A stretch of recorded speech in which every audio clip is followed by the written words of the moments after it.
Russia has imposed a sweeping security regime in 3 border regions to counter an incursion by Ukraine's military. Moscow has been forced to scramble its forces to repel the biggest attack on its territory since the start of the war in 2022. Following cross-border incursions by Kyiv's forces, Moscow announced what it called counter-terrorism measures in 3 regions bordering Ukraine. Those are Bryansk, Belgorod and Kursk. The Russian National Anti-Terrorism Committee said the government is taking action to ensure the safety of people and maintain law and order. The measures give the government sweeping powers like relocating people and controlling communications in the 3 regions. Russia has moved extra tanks, artillery and rocket systems to its southern Kursk region. It also claimed to have destroyed a Ukrainian armored vehicle.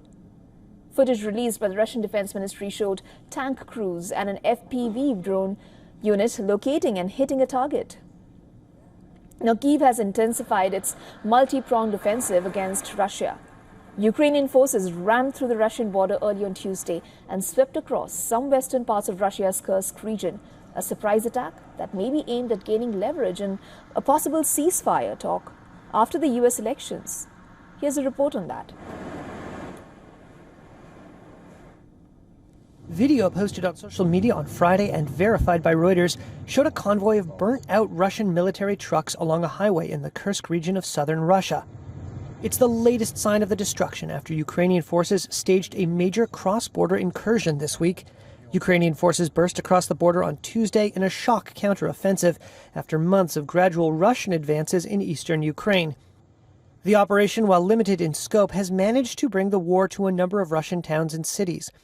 In response to the incursion, Russia on Friday declared a state of emergency in the Kursk region, and the Ministry of Emergencies released this video of Russian civilians evacuating.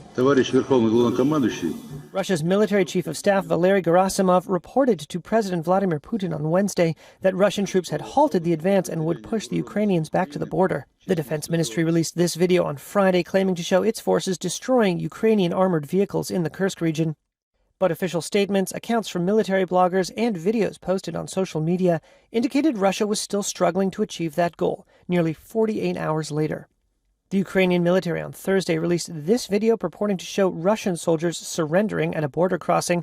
Ukrainian officials have not commented directly on the operation, but asserted the right to defend themselves by striking Russia wherever it posed a threat.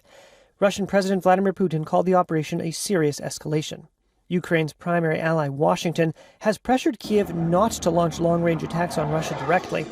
But Pentagon spokesperson Sabrina Singh on Thursday said Ukraine's incursion into Kursk was, quote, consistent with U.S. policy. They are taking actions to protect themselves from attacks that are coming from a region that are within the U.S. policy of where they can operate. Meanwhile, in another front in the fight, Ukrainian officials said Russian artillery hit a supermarket in the Ukrainian town of Konstantinivka in the frontline Donetsk region on Friday. Ukrainian officials said that 10 people were killed and 35 were injured. For all the latest news, download the WION app and subscribe to our YouTube channel.